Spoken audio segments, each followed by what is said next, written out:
Es un tema importante dentro de la cirugía hepática, de la cirugía colorectal, porque es el tratamiento de las missing metástasis. Las missing metástasis son las metástasis que nos desaparecen con los tratamientos oncológicos.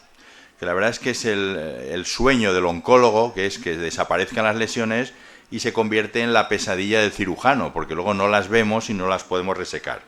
Bueno, para esta mesa lo voy a moderar junto con el doctor Ramia, que es el jefe de servicio de cirugía del Hospital General de Alicante, y hay 3 expertas en la materia, cada una dedicada a un campo del tratamiento de estas metástasis. Como sabéis, es un tratamiento multidisciplinar, entonces vamos a contar primero con la experiencia de una radióloga, que es la doctora Susana López, del Hospital de San Juan de Alicante. Luego nos hablará una cirujana experta, que es la doctora Elena Muñoz, que trabaja en el Clínico Universitario de Valencia. Y en tercer lugar, una oncóloga con experiencia del Hospital General Universitario de Valencia, Mireia Gil. Entonces, ellas saben que tienen 15 minutos y luego intentaremos hacer una discusión al respecto. Cuando quieras empezar, por favor.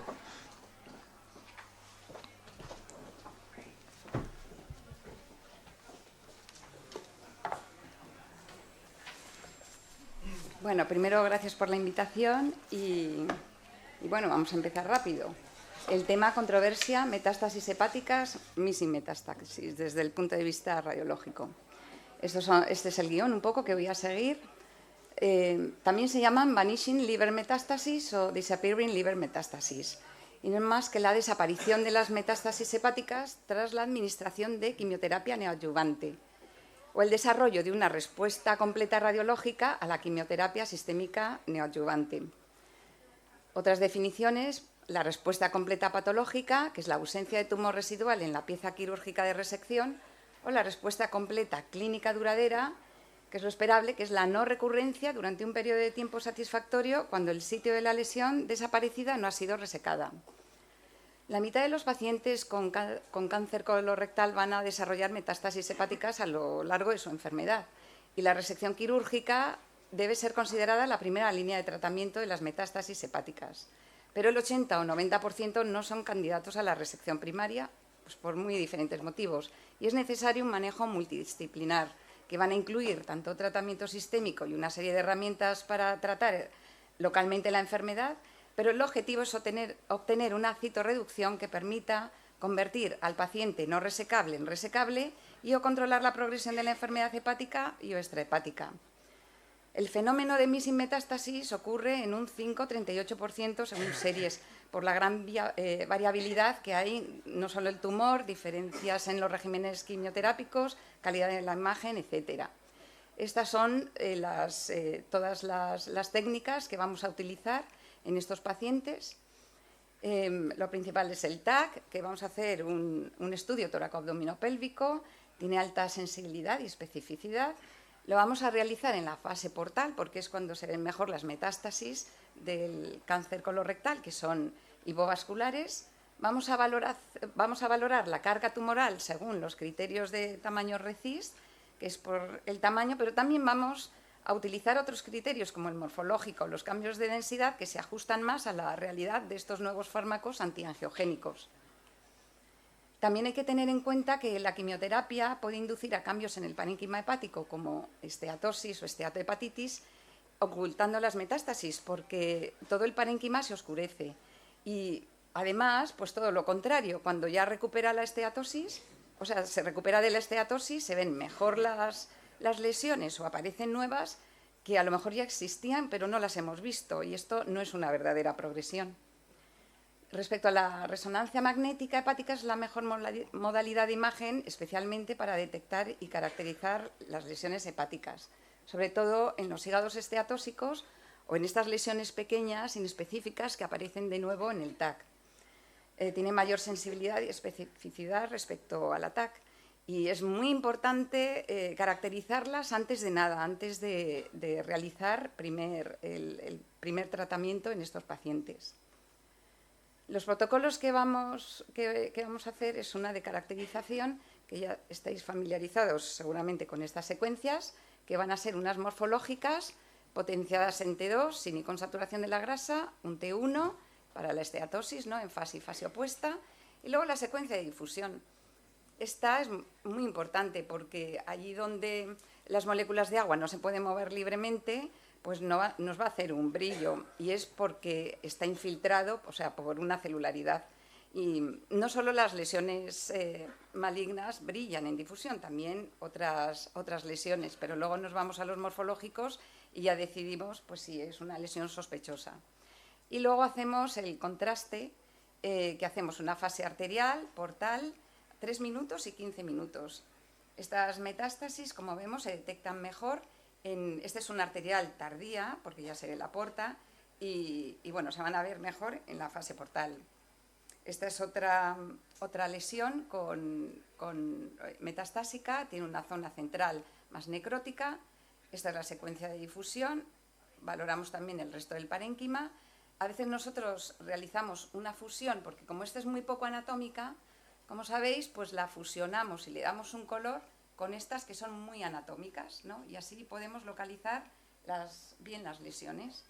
Y luego pues hacemos el estudio dinámico y vemos cómo en la fase arterial va captando primero periféricamente y de forma muy heterogénea pues acaba captando.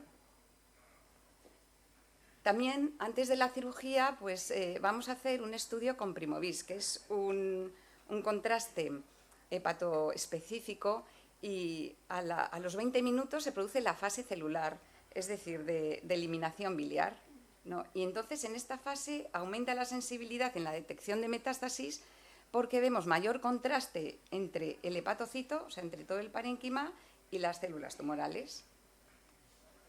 Respecto al PET-FDG o PET-TC, la sensibilidad está entre un 50 y un 90%. Disminuye esta sensibilidad en lesiones pequeñas o tras la quimioterapia porque las células tumorales captan menos glucosa, y es fundamental encontrar enfermedad extrahepática porque nos va a variar mucho el plan de tratamiento, y luego también importante porque predice respuestas patológicas completas y está indicado en el estadiaje de pacientes antes de la quimioterapia. Aquí tenemos un ejemplo de una lesión que es muy hipermetabólica, ¿no? Lo medimos con el SUB Max. Tras el tratamiento vemos cómo ha disminuido mucho esa actividad metabólica, pero después de unos meses que recae y vuelve otra vez a subir la actividad metabólica. Bueno, pues es una forma de monitorizar la actividad metabólica. Respecto a la ecografía, pues es muy útil como guía de intervencionismo. Hacemos biopsias de algunas lesiones inespecíficas, también para la implantación de fiduciales, que son marcadores de lesiones que van a desaparecer con el tratamiento, lesiones pequeñas, profundas, localizadas fuera del campo de resección reglada, incluso previa a una radioterapia, una SBRT, y también la intraoperatoria. Luego comprobamos las fiduciales, cómo han quedado, marcamos el área que queremos que se va a tratar con la radioterapia.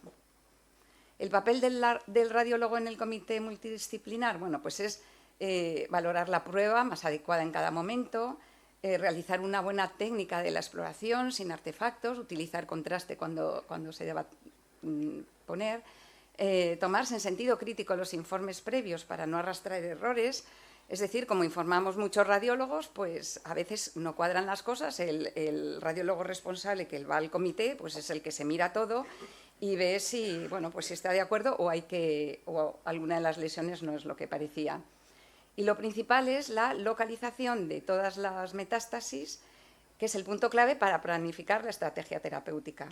Y luego también la asistencia en la cirugía con modelos 3D, para ver relación con los vasos, y en la ecografía intraoperatoria, ¿no? La asistencia en la ecografía intraoperatoria. Tenemos herramientas para el tratamiento local, que voy a hablar muy poquito, pero por lo menos comentarlas un poco. En la enfermedad oligometastásica, que son menos o igual a 3 lesiones, menos o igual a 5 sitios, la estrategia del tratamiento debe ser dirigir a destruir por completo el tumor o controlarlo en todos los sitios mediante la resección quirúrgica sola o en combinación con tratamientos locales y tratamientos sistémicos. Es una combinación de las dos cosas lo que en la mayoría de los pacientes se pueden hacer. Y estas son las herramientas para el tratamiento local. Está la radioterapia, SBRT, técnicas de termoablación, radiofrecuencia, crioablación microondas y los tratamientos intraarteriales, ¿no?, como la radioembolización y la quimioembolización. ¿Cuándo están indicadas las técnicas de ablación por calor? Bueno, pues en enfermedad irresecable, pero limitada, menos 5 metástasis y menores de 3 centímetros. En enfermedad irresecable, debido a escasa reserva hepática, en enfermedad irresecable, pero no apto para la cirugía, a veces también, como hemos dicho, combinadas y a veces pues según preferencias del paciente. La ablación por radiofrecuencia, se coloca el electrodo en el tumor de forma percutánea o también durante la cirugía abierta o laparoscópica y produce un efecto inmediato a nivel celular, produce necrosis por coagulación. La ablación por microondas también se puede realizar por vía percutánea, laparoscópica o durante la cirugía, y la energía electromagnética induce la muerte celular por necrosis coagulativa. Respecto a la radioterapia estereotáxica extracraneal o SBRT, es una técnica de radioterapia de alta precisión que permite administrar unas dosis muy altas de radiación con intención ablativa, con muy pocos efectos secundarios. Limita la dosis, además, en el tejido sano circundante.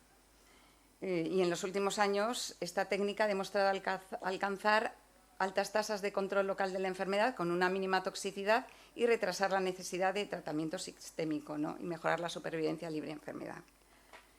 Tiene las ventajas de todas, es que tienen alta tasa de control local, pero las técnicas de termoablación tienen la ventaja de que se puede realizar en una sola sesión, se pueden realizar biopsias de lesiones, tiene un bajo coste, también se puede realizar durante la cirugía. Y las desventajas es que no es posible en determinadas localizaciones y las lesiones tienen que ser por lo menos, menores de 3 centímetros, pequeñas. En cuanto a la radioterapia, las ventajas es que no es invasiva, tiene una mínima toxicidad, lo tolera bien el paciente, se hace de forma ambulatoria y no requiere sedación. Las desventajas, bueno, pues el coste, que necesita varias sesiones y hay tumores radioresistentes. Voy a hablar un poquito de un caso, porque son casos largos, como sabéis. Este es un paciente de 69 años con un adenocarcinoma de segmento estenosante. Como no se pudo pasar el endoscopio, pues se hizo una colonoscopia virtual, colonotac virtual.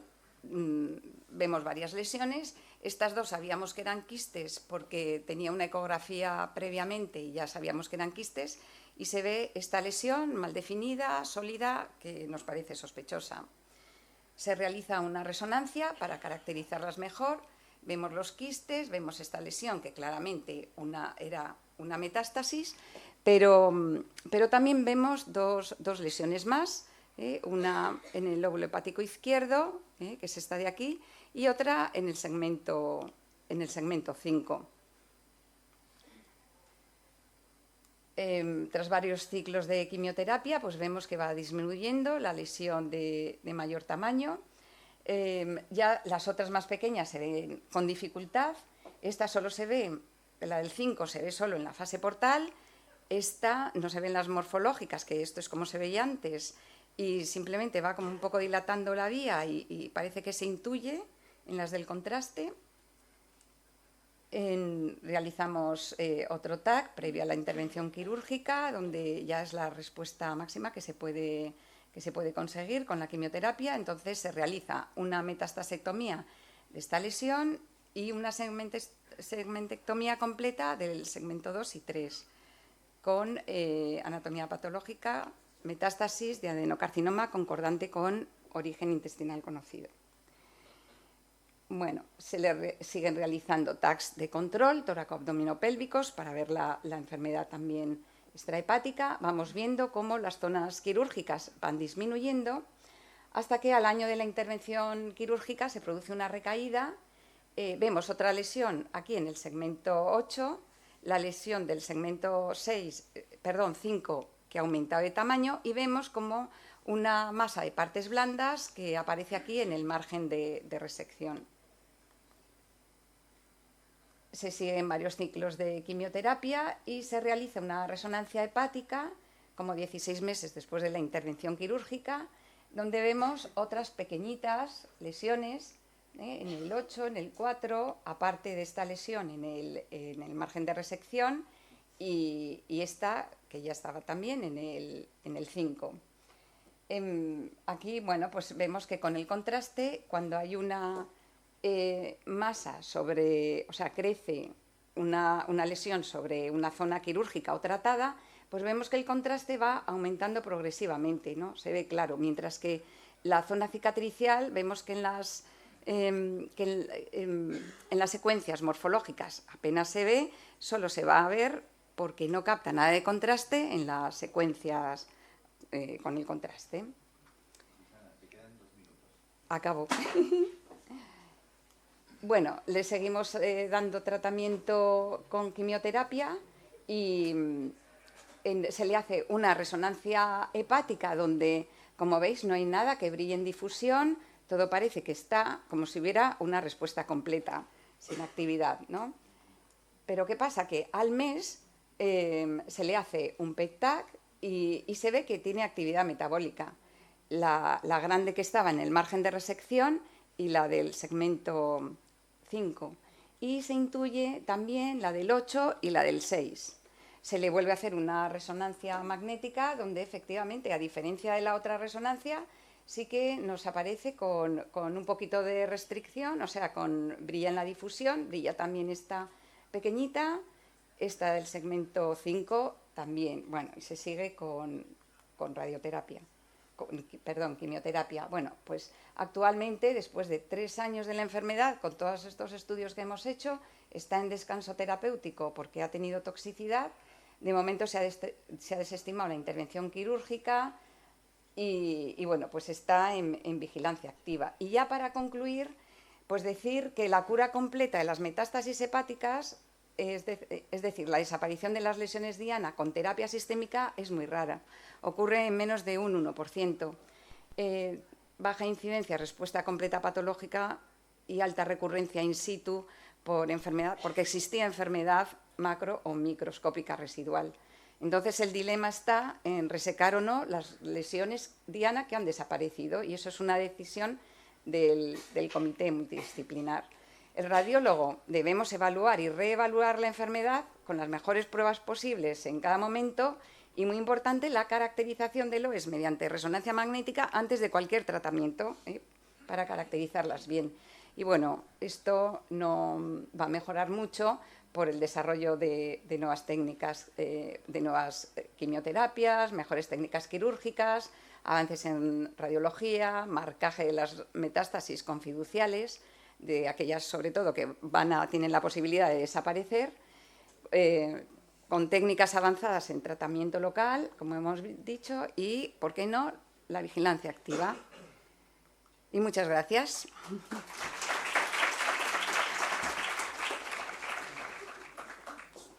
Susana, vamos a hacer las 3 presentaciones y la discusión. Ahora la siguiente presentación la va a realizar la doctora Elena Muñoz Forner del Hospital Clínico de Valencia, cirujana, y ahora nos cuenta ella.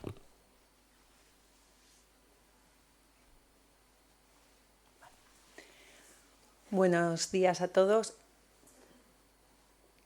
Antes de nada, agradecer la invitación a esta mesa.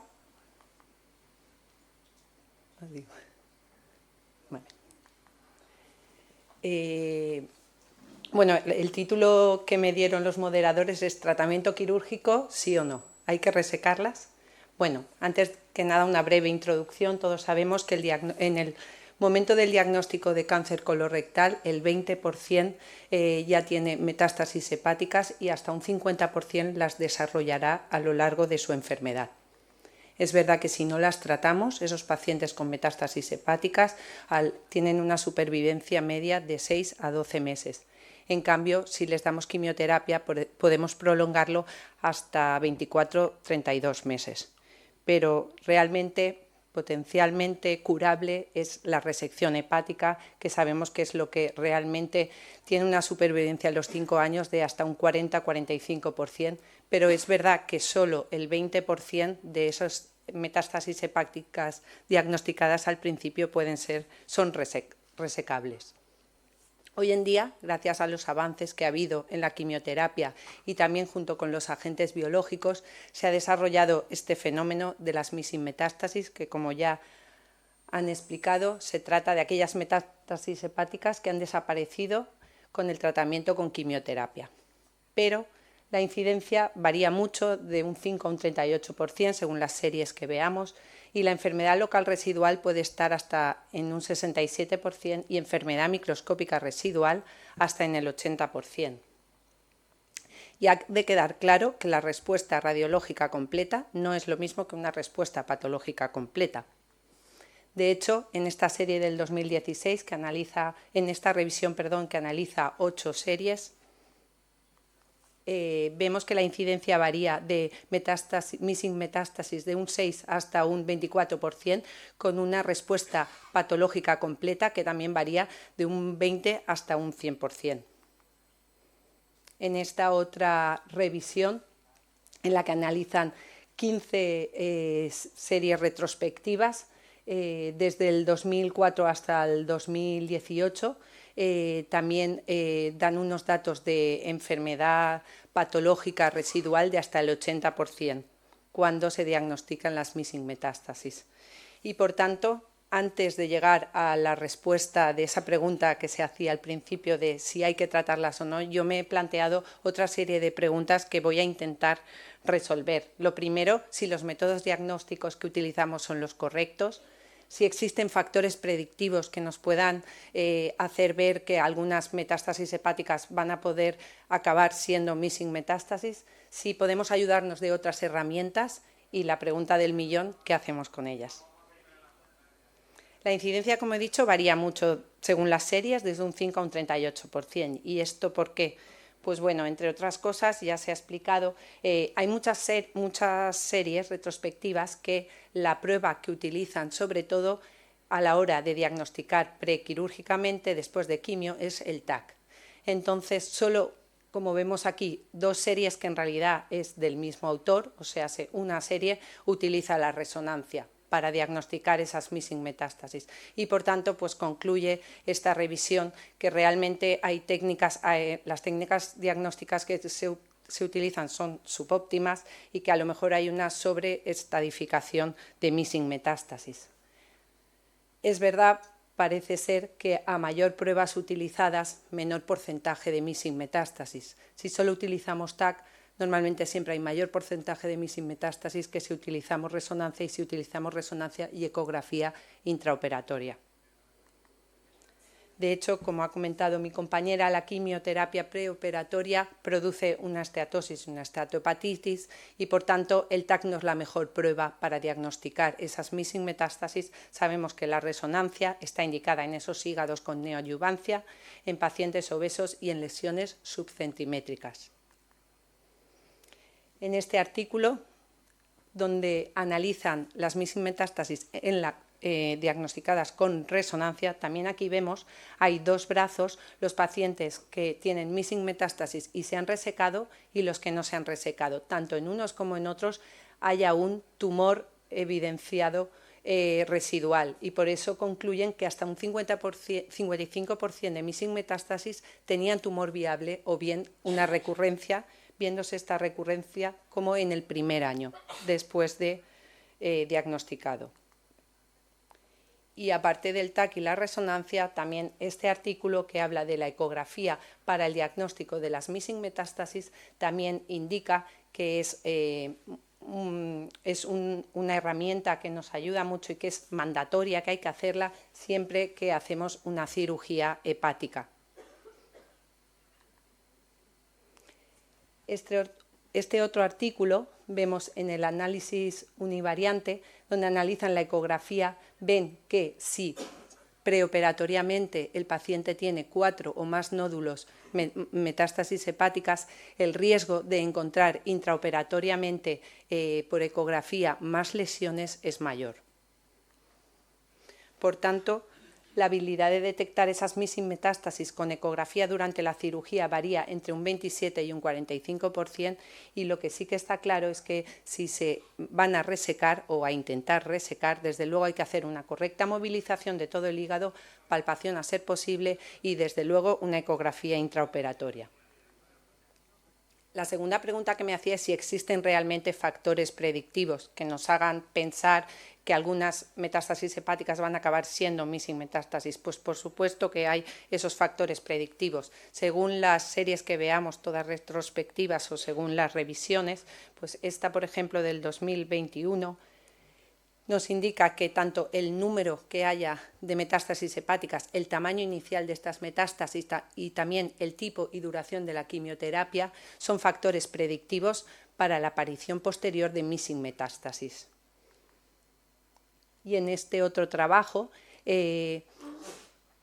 dicen que el número de lesiones que haya previamente, sobre todo si son más de 3, y el tamaño inicial si es menor a 1 centímetro, es factor predictivo para el desarrollo de esas missing metástasis. En esta otra revisión del 2016 también indican que varía según los ciclos, desde 5 a 25 ciclos, puede haber un riesgo de que aparezcan missing metástasis, y por eso recomiendan el reestadiaje o la reestadificación cada 3 ciclos más o menos para intentar evitar el riesgo de aparición de esas missing metástasis. En esta otra revisión, al final concluyen que pues bueno, el tamaño inicial menor a 2 centímetros, el número de ciclos aumentado, la terapia con oxaliplatino, el número de metástasis si es mayor o igual a 3 y sobre todo si las metástasis hepáticas son sincrónicas. Todo eso predice, son factores predictivos para desarrollar las missing metástasis. La siguiente pregunta es si podemos ayudarnos de otras herramientas. Esto ahora mismo no es el día a día, pero creo que sí que es el futuro y hacia donde nos movemos, la realidad aumentada, la radiómica, ayudarnos de toda una serie de pruebas que creo que en un futuro nos van a ayudar a los cirujanos a poder detectar y tratar esas missing metástasis. Lo que sí que es una realidad y se utiliza, como ha dicho la radióloga, son los marcadores. Cuando sospechamos este artículo, lo que propone en este algoritmo es que aquellas metástasis que son menores a 25 milímetros o están a más de 1 centímetro de profundidad, si vemos si van a ir en la pieza quirúrgica no hace falta, pero si vemos que hay riesgo de que se pierdan, son una sola lesión solitaria, o bien pensamos que se van a quedar en el remanente que vamos a dejar hepático, sí, en ese caso proponen el poner estos marcadores para luego en un futuro o bien resecar o bien realizar una ablación. ¿Y qué hacemos con ella? Qué gran pregunta. Pues bueno, yo la verdad es que viendo estas 2 líneas en rojo, digo, dejarse tumor, yo lo operaría sí o sí, y más siendo cirujana, ¿no? Pero es verdad que está ahí la duda de si cirugía o esperar de esas missing metástasis. Hay revisiones más antiguas, esta del 2016, que, bueno, que dan una tasa de enfermedad local residual de un 45% e incluso enfermedad microscópica de hasta un 65%, y que concluyen que, bueno, que el tratamiento agresivo es lo que hay que hacer sí o sí en las missing metástasis. Pero luego revisiones posteriores, como esta, por ejemplo, del 2020, en la que hay 15 artículos, todos retrospectivos, es verdad que algunos llevan solo quimioterapia, otros quimioterapia y agentes biológicos.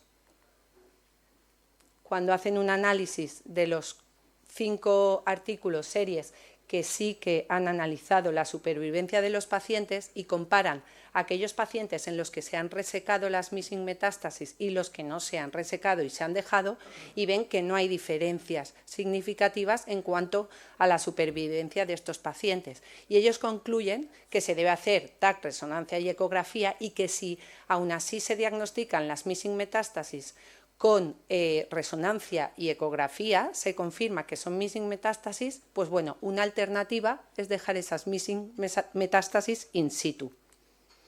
En este otro metaanálisis del 2021 pues también dicen que es una terapia válida y alternativa el dejar esas missing metástasis, dependiendo lógicamente del contexto clínico. Y en este otro vemos que la recurrencia local de esas missing metástasis que se han dejado ha ido disminuyendo a lo largo de los años. Y por tanto, ¿cómo concluimos? Que no podemos concluir porque realmente no hay evidencia, faltan estudios prospectivos randomizados, casi todos los estudios que hay son retrospectivos, son revisiones, comparan distintos tipos de pacientes con missing metástasis que han llevado quimio, otros que han llevado quimio y agentes biológicos o que se han diagnosticado solo por TAC y resonancia o por TAC, resonancia y ecografía. Pero bueno, aunque no podemos concluir, sí que quiero que os quedéis con unas ideas que las missing metástasis, que son respuestas radiológicas completas, no es lo mismo que una respuesta patológica completa, que debemos confirmar siempre las missing metástasis con resonancia en pacientes que han llevado quimioterapia previa, que se puede marcar como una opción los coils, esas metástasis hepáticas que pensamos que pueden acabar siendo missing metástasis, que si se realiza la cirugía es muy importante siempre, todo cirujano hepático, el realizar una ecografía intraoperatoria y que si se decide un seguimiento wait and see, pues este debe ser estrecho. Y bueno, como a mí me gusta siempre acabar con un algoritmo, he realizado un poco un resumen después de todo lo que he leído y un poco siguiendo lo que nosotros hacemos en el hospital clínico. Luego, si queréis, lo discutimos, este algoritmo. Pero bueno, lo que nosotros yo creo que haríamos es que todo paciente que ha llevado quimioterapia y lo valoramos y solo tiene un TAC en el que se diagnostica una missing metástasis, por supuesto hay que confirmarla con una resonancia, a ser posible, con Primovist. Si esa resonancia sí que detecta las metástasis hepáticas, pues ya se decidirá en ese comité qué hacer. Si esas missing metástasis las confirma la resonancia, pero aparte tiene otras metástasis, y vamos a ir a la cirugía, en la cirugía acordaros que se debe movilizar el hígado, palpación si se puede y desde luego una ecografía intraoperatoria. Si detectamos con ecografía esas metástasis hepáticas, por supuesto hay que resecarlas, pero si no las detecta y seguimos teniendo missing metástasis, si van a estar en la pieza, pues se resecarán y ya nos dirán si hay o no enfermedad microscópica patológica, pero si el resecarlas supone un cambio de estrategia quirúrgica no segura o no va a quedar suficiente hígado, pensamos, o bien directamente solo hay una missing metástasis y no tiene más metástasis, pues bueno, siempre está como alternativa la vigilancia. Y, por supuesto, aunque es un tópico, creo que es una realidad que no se puede tratar ni un solo paciente sin pasar antes por un comité multidisciplinar, 1, 2, 3 y las veces que haga falta, para conjuntamente e individualmente cada paciente decidir el tratamiento a seguir. Muchas gracias. Muchas gracias, Elena. La verdad es que te has ceñido perfectamente al tiempo. Y ahora vamos a ver el punto de vista del oncólogo en estas missing metástasis y nos lo va a dar Mireia Gil, que trabaja, como hemos dicho antes, en el Hospital Provincial, Hospital General de Valencia.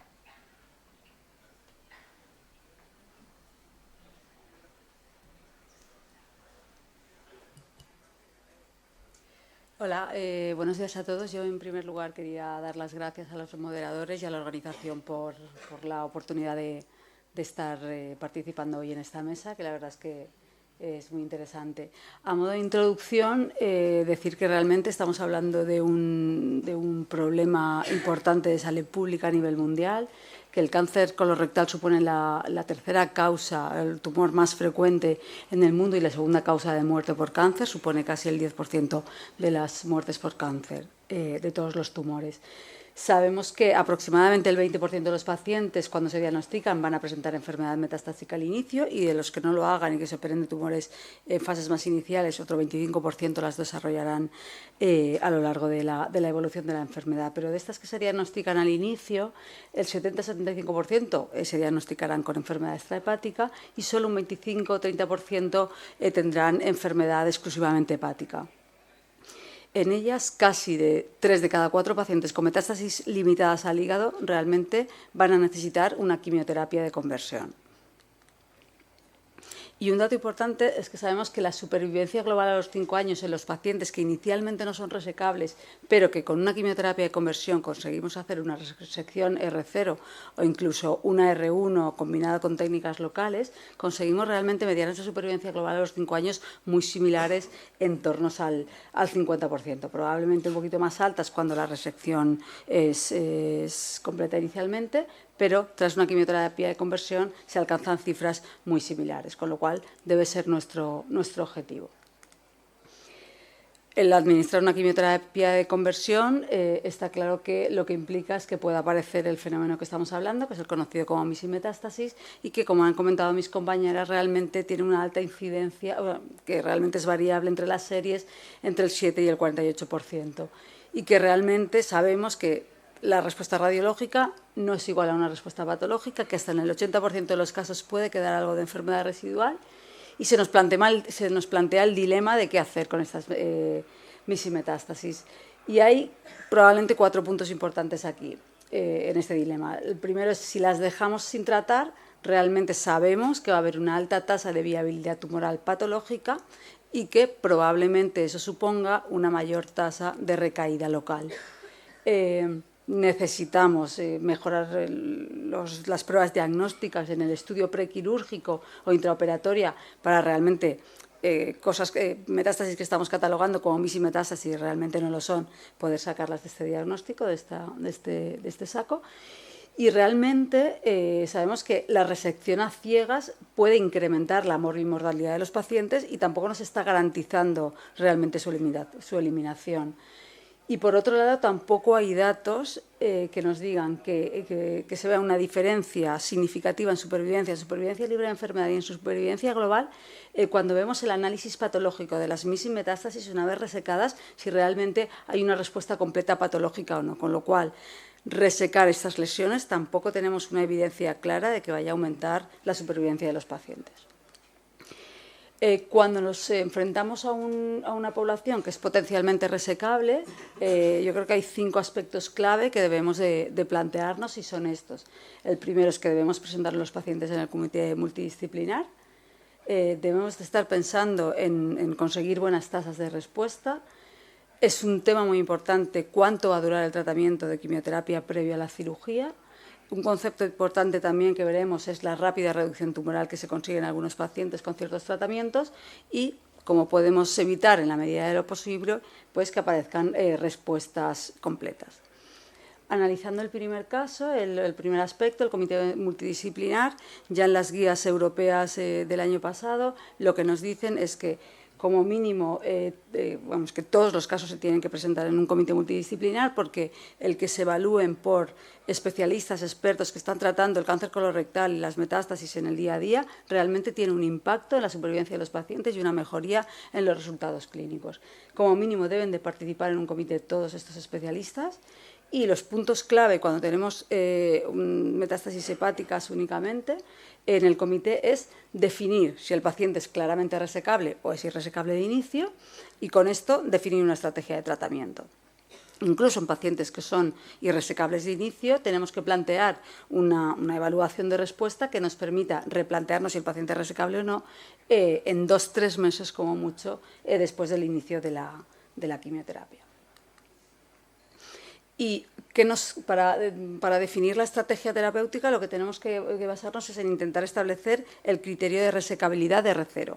Y eso lo hacemos mediante el uso o la combinación de criterios oncológicos, que son realmente factores pronósticos de la enfermedad, y en ellos destacar el que las metástasis hepáticas aparezcan de forma sincrónica a la vez que el diagnóstico del cáncer colorectal o que realmente se produzcan después como enfermedad metocrónica, la agresividad clínica, que nos la va a marcar el tamaño, la afectación ganglionar, el CEA, el intervalo libre de enfermedad después de haber operado el tumor primario, el número de lesiones, si realmente hay una enfermedad concomitante extrahepática y cómo es esa enfermedad. Y, muy importante, los factores biológicos, el análisis genético de los principales genes que tienen implicación en los tratamientos, como es los genes de la familia RAS, BRAF y la presencia de inestabilidad de microsatélites. También tenemos que tener en cuenta los criterios técnicos quirúrgicos. Estos son principalmente que se pueda conseguir una resecabilidad completa y ver qué remanente hepático, que realmente nos quede un remanente hepático suficiente. Con la combinación de estos dos criterios tendremos que establecer si el paciente se tiene que operar de inicio, si es óptimo poner un tratamiento perioperatorio con un esquema de FOLFOX o si realmente merece la pena o que ese paciente vaya a una quimioterapia de conversión. Y con todo esto, lo que plantean las guías europeas, pues plantean diferentes escenarios que nos pueden ayudar un poco a la decisión en el comité. Por ejemplo, si tenemos un paciente que tiene unos factores pronósticos favorables y que tiene una buena resecabilidad técnica, unos factores pronósticos favorables, por ejemplo, serían pues, tener una enfermedad metacrónica, pocas metástasis, que la enfermedad sea unilobar, que no haya enfermedad extrahepática. Quizás en este caso merecería la pena hacer una cirugía de inicio. Cuando tenemos factores pronósticos y algún factor pronóstico desfavorable, pero tenemos una buena resecabilidad técnica, como puede ser que sean las metástasis sincrónicas, que haya una afectación bilobar, que haya más de 3 metástasis o que la enfermedad extrahepática esté limitada, aquí deberíamos plantearnos la administración de quimioterapia perioperatoria con esquema FOLFOX con 3 meses, previo a la cirugía y posteriormente a la cirugía, y esto está basado en el estudio famoso de la EORTC, que realmente demostró que el añadir quimioterapia a estos pacientes con unos criterios de inclusión muy similares aumentaba la supervivencia libre de enfermedad a los 3 años en un 7% respecto a solo cirugía. En este caso, cuando la enfermedad es resecable de inicio, no está indicado la adición de agentes biológicos, pero ojo con las lesiones pequeñas, entre 10 y 15 milímetros, porque aquí el riesgo es alto de que puedan desaparecer. Entonces, lo que recomiendan aquí las guías es no excederse en la quimioterapia en 2 meses, quizás es mejor, en vez de dar los 3 meses de quimioterapia neoadyuvante, parar en 2 y luego completar después, valorar incluso hacer la cirugía de inicio y plantear una adyuvancia después, o asociar técnicas locales. Y si hemos decidido empezar por quimioterapia y desaparecen, tenemos que individualizar el caso y volver a valorarlo en el comité de tumores. Y en los pacientes que son inicialmente irresecables o potencialmente resecables, así sí que entra en juego el concepto de terapia de conversión. Aquí sí que tenemos que buscar un esquema de quimioterapia que nos vaya a dar la mayor efectividad posible y tenemos que añadir, o está indicado, añadir los fármacos antidiana asociados a la quimioterapia. Y en este contexto de terapia de conversión es muy importante la tasa de respuestas porque está relacionada con la tasa de resección. Y esto lo hemos visto en múltiples estudios y se lo demuestra esta gráfica, que vemos que en la gráfica de arriba con cuadraditos realmente son estudios con pacientes seleccionados solo con enfermedad limitada al hígado, y los de la línea amarilla son estudios en los que realmente, aparte de enfermedad hepática, también se incluye enfermedad extrahepática, pero se ve en los dos tipos de estudios que realmente hay una fuerte relación entre la ratio de resección hepática y la de respuesta tumoral a la quimioterapia. Y con todo esto, si vamos a hacer una terapia de conversión, ¿qué quimioterapia elegimos? He intentado simplificarlo al máximo, pero bueno, cuando empezamos una quimioterapia en primera línea, tenemos que tener en cuenta, por supuesto, la comorbilidad del paciente, las características, si el paciente es frágil o no, y luego la intención de la curabilidad del paciente, si realmente vamos a poder curar o no. Si finalmente decidimos que vamos a hacer una terapia de conversión en enfermedad hepática y que vamos a intentar hacer la curación, nos vamos a basar principalmente en el estudio biológico del tumor. Y aquí diferenciamos como en 5 grandes grupos. Realmente el primero de ellos, no sé si va el láser, es cuando no hay una mutación en la familia RAS ni en la familia BRAF, que ahí hasta ahora las guías del año pasado todavía recomendaban el esquema de quimioterapia en función de la lateralidad del tumor. En el lado izquierdo está clarísimo que la mejor quimioterapia es la combinación de un doblete de quimioterapia con un anti-GFR. Y en el colon derecho es más dudoso, se dan las opciones de la combinación de quimioterapia con un antiangiogénico, con bevacizumab, o la combinación de quimioterapia con un anti-GFR si realmente lo que estamos buscando es disminuir al máximo el tamaño tumoral. Esto probablemente en el futuro cambiará, porque lo que se está viendo repetidamente en los últimos congresos es que realmente más que la lateralidad lo que tiene importancia es un estudio genético más exhaustivo en el que se incluyan el análisis de otros genes que también nos marcan una resistencia a los fármacos con anti-GFR, como puede ser el ER2, como puede ser PI3K, APC, que realmente si conseguimos hacer una secuenciación génica que nos dé esta información, realmente conseguiremos afinar mejor la quimioterapia que vayamos a utilizar, más que simplificarlo en colon derecho y colon izquierdo. Pero bueno, hasta ahora esto es lo que tenemos. En cambio, si tenemos una mutación en RAS o una mutación en BRAF, actualmente, a día de hoy, lo que está indicado es la combinación de un doblete de quimioterapia con bevacizumab o un triplete de quimioterapia con FOLFOXIRI con bevacizumab. Y ya en los pacientes que presentan la característica molecular, que está en torno a un 12% de los pacientes que presentan inestabilidad de microsatélites, sabemos que es un marcador de muy buena respuesta a la inmunoterapia y en este caso estaría indicado poner tratamiento con inmunoterapia. Aquí os he puesto realmente los principales estudios que se han hecho, incluyendo pacientes con enfermedad hepática. Si nos limitamos o vemos con los diferentes esquemas de quimioterapia, si nos limitamos a ver los estudios con enfermedad limitada al hígado, realmente de forma general se consigue una tasa de resección R0 en torno a un 20% y una tasa de resección en torno al 70%, pero si nos fijamos en los ensayos con enfermedad limitada al hígado, realmente podemos ver cómo con la combinación de doblete con un anti-EGFR o con la combinación de un triplete con FOLFOXIRI y con bevacizumab se puede llegar a unas tasas de resección de resecabilidad R0 en torno al 50%. Y la pregunta clave desde el punto de vista oncológico es ¿cuánto tiene que durar el tratamiento? Lo que está claro es que hay que resecar las metástasis tan pronto como sea posible. Y esto básicamente es debido a esto, porque sabemos que la administración prolongada de quimioterapia aumenta la toxicidad hepática, aumenta la morbilidad posoperatoria y además supone un reto mayor para los cirujanos porque probablemente vayan a tener que utilizar técnicas más complejas para poder resecar la enfermedad. Las toxicidades principales que conocemos sabemos que están relacionadas con la quimioterapia. El oxaliplatino está relacionado con el síndrome de obstrucción sinusoidal, que lo que hace es que aumenta el riesgo de sangrado operatorio, y el irinotecan está asociado con la esteatohepatitis, que esto sí que claramente se ha visto que tiene una relación con el incremento de la mortalidad operatoria a los 90 días. Y lo que más que el esquema de quimioterapia que vayas a utilizar, lo que está en relación con la morbilidad posoperatoria es claramente el número de ciclos. Y vemos que a partir de 10 ciclos de tratamiento, de 12 ciclos de tratamiento, que es en torno a 6 meses de quimioterapia, realmente la morbilidad posoperatoria se dispara.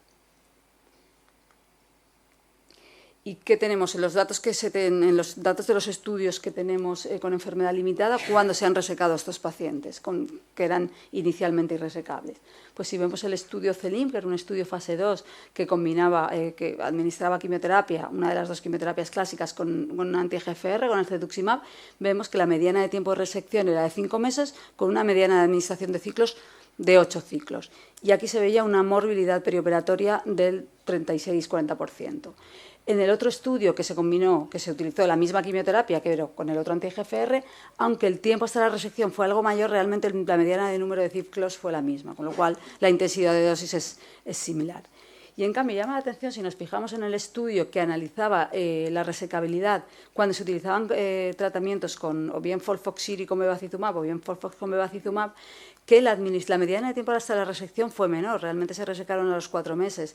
Cuando se hacía esto utilizando un triplete más bevacizumab, que es un esquema bastante tóxico, se mantenía una morbilidad perioperatoria similar a la que se conseguía en el estudio CELIM, pero si nos fijamos realmente cuando se utilizaba el esquema de FOLFOX bevacizumab, que es menos tóxico, realmente ahí se vieron 2 muertes tóxicas, uno por fallo hepático y otro por fallo multiorgánico, y esto se vio que estos pacientes realmente habían recibido más de 12 ciclos de tratamiento.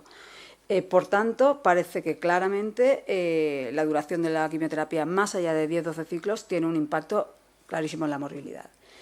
Por tanto, ¿qué recomiendan los autores de los estudios, en general las guías? Es reevaluar como máximo a cada 3 meses, en mi opinión cada mes y medio, 2 meses en pacientes convertibles habría que reevaluarlos. Y si la duración de la quimioterapia va a ser mayor de 6 meses, deberíamos de replantearnos la situación caso a caso en los comités multidisciplinares por el aumento del riesgo de morbilidad. ¿Un minuto? Ah, vale.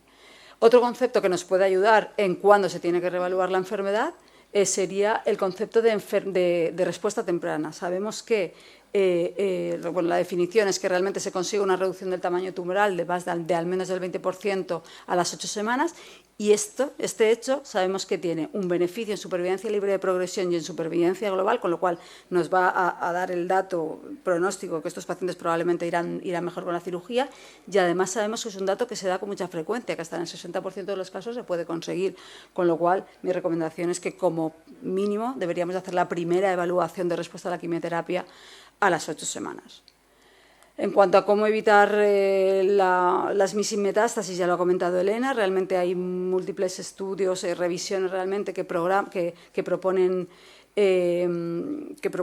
algoritmos de tratamiento, de manejo de todas las metástasis, y un poco es lo que ha comentado Elena: en lesiones pequeñas, profundas o situadas fuera del campo de resección habría que plantearse los marcajes, y luego lo que se va haciendo es se va poniendo quimioterapia, se va reevaluando, y si hay riesgo de metástasis hepáticas o hay evidencia de desaparición de las metástasis hepáticas, se intenta mejorar ese diagnóstico, bien con resonancia o bien con ecografía, y si realmente no podemos, desaparecen las lesiones y no las podemos identificar, ahí habría que plantearse si merece la pena o no tratarlas, y desde mi punto de vista es muy dudoso, o deberíamos de intentar tratarlas siempre y cuando eso no suponga un aumento del riesgo quirúrgico. Y un poco estas son las conclusiones, que realmente probablemente la incidencia no es tan alta, que lo que estamos haciendo es que solamente con TAC las estamos infradiagnosticando, y con lo cual lo que tenemos que hacer es poner la mínima quimioterapia para intentar que no desaparezcan, intentar diagnosticarlas mejor mejorando las técnicas de imagen, y si no es posible localizarlas, pues intentar tratarlas si es posible, y si eso no va a suponer un cambio en el manejo quirúrgico que le vaya a dar más morbilidad al paciente. Y esto es todo. Muchas gracias.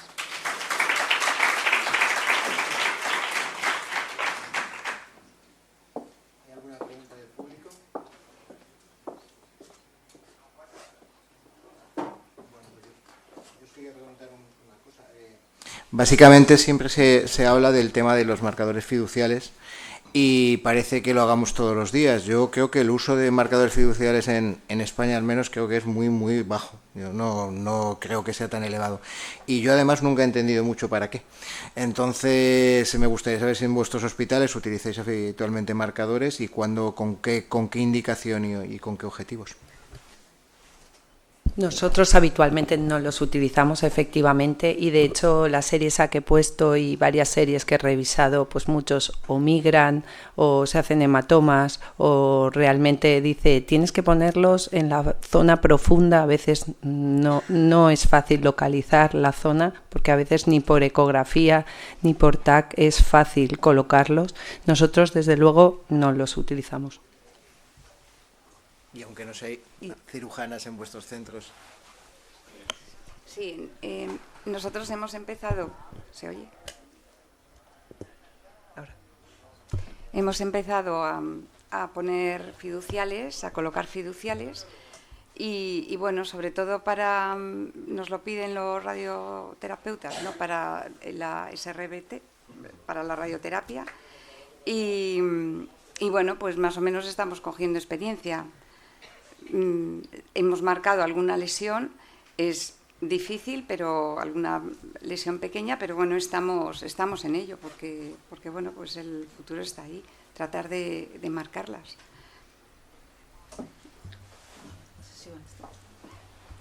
Nosotros la verdad es que sí que las utilizamos. Es verdad que no es una técnica frecuente, y la utilizamos cuando los cirujanos nos dicen que las marquemos, porque la verdad es que el oncólogo ahí tiene poco que decir.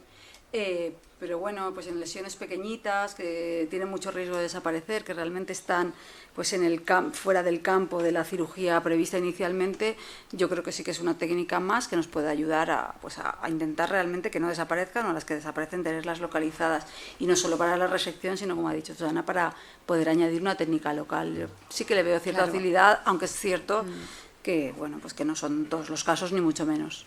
Claro, es importante antes de que desaparezcan. Claro. En la sala que hay cirujanos, veo de otros hospitales, que pasa en Castellón, en el PESET, ¿los marcáis para operar? Si puedo añadir yo algo mientras llega el micro.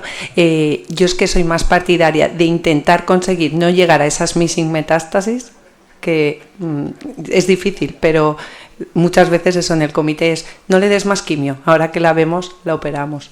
Y luego una cosa que no hemos dicho, intentar tener las técnicas como mucho un mes o mes y medio antes de operarlos a los pacientes. Cambia mucho que si tenemos técnicas que se han hecho hace 3 meses o 2 meses. Hola. Nosotros lo hemos usado, pero muy poco y cada vez menos.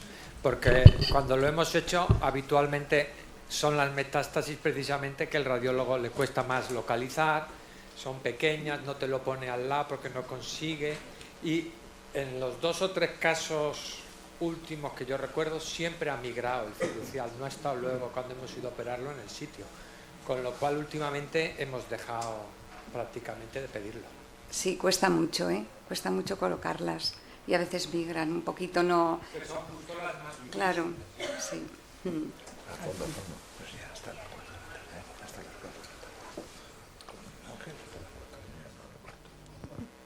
Bueno, yo soy Ángel Moya de Castellón. Vamos a ver, yo tenía un radiólogo que sigue estando allí, que quiso hacer la tesis sobre el tema este, y la verdad que lo estuvimos empleando en 6 o 7 enfermos. Luego, la localización intraoperatoria era prácticamente nula. O sea, no conseguimos un caso. Y dejamos de seguir con el tema de este. Yo creo que hay que enfocar más en lo que quieres hacer desde el punto de vista quirúrgico antes que fiarte del marcaje de las lesiones. Está claro. Y otra pregunta va dirigida a todos, a la sala y a todos. ¿Operáis metástasis hepáticas sin una resonancia previa? ¿Con un TAC solo? ¿O todos en esta comunidad hacemos una resonancia antes de la cirugía hepática? ¿Todos? ¿Estamos de acuerdo todos? Es que muchas veces los oncólogos nos mandan al comité del paciente y aún no tiene hecha la resonancia, porque no hay tanta accesibilidad como al TAC. Entonces, creo que esto es importante que se remarque. Yo creo que los presentamos muchas veces porque también, como luego no solo está la resonancia, que también está el PET, que tal, pues en función del caso lo presentas y en el comité un poco se decide la técnica, pero nosotros sí que hacemos siempre una resonancia mínimo antes de empezar. Sí, he de decir que es una pesadilla cuando ya ha recibido tratamiento tratar de caracterizar lesiones por resonancia. A veces tienes, pero es que hasta con los pequeños hemangiomas se van a comportar muy parecidos porque se ven hiperintensas en T2 porque son como un poquito quísticas, captan contraste progresivamente, que el hemangioma capta contraste progresivamente y las metástasis también, y dices, ¿y esto qué es? Entonces, pues la verdad que tienes problemas, con lo cual lo mejor es antes. Claro, aquí que vendría mi segunda pregunta. Yo pienso que es obligatorio tener la resonancia antes de la quimioterapia y después de la quimioterapia. ¿Pensáis lo mismo o no? ¿Con una sería suficiente? Sería lo ideal, pero estamos en lo de siempre, que como es tan difícil conseguir el hacer resonancias, si nos dan a elegir las dos, por supuesto, pero si hay que elegir una, desde luego, post-quimio, antes de cirugía. A ver, por ejemplo, nosotros... O sea, la persona que va al comité se lleva muchas peticiones para que entren dentro de del tiempo que tenemos que hacerlo. Y esa es una de nuestras labores, que no pase por toda la administración, ¿no? Las cogemos nosotros y las citamos directamente. Incluso muchas veces lesiones que vemos en el TAC y tiene un cáncer, decimos directamente una resonancia y ya citamos nosotros y los llevamos ya al comité con todo el estudio y más o menos marcadas las que estas son benignas, estas son metástasis. Y ya que estamos entre cirujanos, ¿qué opináis de la ecografía intraoperatoria laparoscópica? ¿Le sacáis mucha rentabilidad para buscar lesiones pequeñas? ¿Qué opináis? Empieza tú, por ejemplo. ¿Qué opináis vosotros? ¿Es complicado o no? Es más complicado que vía abierta. Sí, yo creo que sí. Nosotros también nos ayudamos ahora por la paroscopia del verde de indocianina, pero sí, yo creo que es más difícil.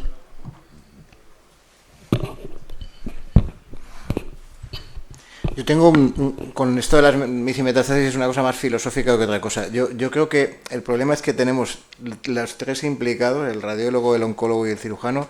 Yo creo que no estamos muy bien centrados. El radiólogo, creo que el tema de la resonancia es obligatoria y es un problema de gestión muy, muy grande. O sea, es decir, si nosotros pedimos a todos los pacientes con metas hepáticas y cáncer colorectal una resonancia antes y después, bloqueamos un servicio de rayos. Eso es una realidad.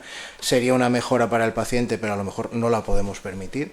Y lo que yo le pediría como cirujano al radiólogo es que me definiera bien, porque yo creo que hay un problema de indefinición que es una misimetástasis. Es decir, si queda una marquita de 3 milímetros, no es una misimetástasis. Será pequeña, será difícil de ver, será difícil de operar, pero no es una misimetástasis. Mi segunda parte es el petición al oncólogo, sería que parara antes la quimio, ¿vale? Y entonces esto es la broma de siempre, pero es que hay pacientes, especialmente con los tripletes y los antiangiogénicos, que vienen con 20 metástasis, le dais 3 ciclos y han desaparecido 17. Y esto lo entroncaría con la pregunta anterior. ¿Qué ponemos? 17 marcas a las 17 pequeñas que tiene el paciente multimetastásico. Con lo cual, por eso yo lo de las marcas es que no me lo he creído nunca, ¿no? Y luego la tercera parte, los cirujanos, yo creo que, y vuelvo a lo del tema del comité multidisciplinar, hay pacientes que tenemos que dejar de operar. Es decir, es verdad que la frase de que la resección hepática es la mejor técnica o la más curativa para una metástasis es verdad, pero una metástasis de 3 milímetros pegada a un sitio horrible vascular, a lo mejor no tenemos que operarla. Con lo cual yo creo que en esta enfermedad yo creo que tenemos que las tres personas implicadas hacer una especie de acto de contrición en general y ver un poco cómo lo vamos a hacer. Y luego una cosa que nadie dice y que para mí es muy importante es que los enfermos son muy diferentes. Es decir, yo creo que cuando habéis hablado los algoritmos, el caso tuyo y tal, porque lo primero que tenemos que recordar es que si un paciente tiene metástasis es porque es un excelente respondedor. A lo mejor resulta que no hace falta operarlo porque le va a ir bien de cualquier manera. Entonces, yo creo que todas estas historias, cuando estás en ese comité al que se le dedica 3 minutos a un paciente, recordemos, a lo mejor deberíamos dedicarle 7 o 23 y a lo mejor se tomarían decisiones diferentes. Y yo creo que son pacientes muy, muy difíciles de tratar. Lo bueno es que van muchas veces al comité. Yo no sé si... evaluando y reevaluando constantemente, ¿no? Y eso es lo bueno. Nos queda un minuto. Por ejemplo, en ese sentido, los oncólogos, como mejora de la práctica clínica, ¿cómo creéis que podéis ayudarnos de alguna manera? No, yo creo que el tema de intentar poner los mínimos ciclos posibles y realmente hacer una reevaluación temprana, mes y medio, ya creo que 2 meses es tarde, y las guías europeas recomiendan 2-3 meses, es decir, lo dan bastante más amplio, pero nosotros sí que intentamos hacer reevaluaciones muy tempranas, porque es lo que has dicho, es que además, que es lo que he puesto con la reducción temprana, es que además tienes un valor pronóstico. Y al hilo de eso, realmente, cuando no operas las que realmente han desaparecido, efectivamente son buenos respondedores a la quimioterapia. Yo creo que el hecho de que probablemente ese paciente no se va a curar y recaerá en un futuro, con un tiempo más corto o menos, pero siempre va a tener la oportunidad de realmente volver a responder a los tratamientos y le queda toda la quimioterapia por delante, con lo cual creo que tampoco hay que tener una gran obsesión por ir a buscar la lesión de 1 milímetro que te ha quedado por ahí perdida en el fondo del mar. La vigilancia activa. ¿El radiólogo cómo nos puede ayudar? El radiólogo. Pues evaluando muy bien cada caso, o sea, tomándose el tiempo, que eso es lo que nos falta, tiempo, pero yo creo que la persona que está, o sea, que va con asiduidad al comité tiene que mirarse muy bien los estudios y para que pues pueda ese paciente conseguir lo mejor. Bueno, pues a Elena no le pregunto porque ya no tenemos más tiempo. Muchísimas gracias a las 3 ponentes, las 3 charlas han sido excelentes. Yo creo que es un tema muy difícil y lo habéis hecho fenomenal. Creo que es un tema candente que nos afecta a todas las unidades de cirugía HPV de la Comunidad Valenciana y yo he disfrutado mucho y espero que también el público. Y muchas gracias y un aplauso para las 3 ponentes.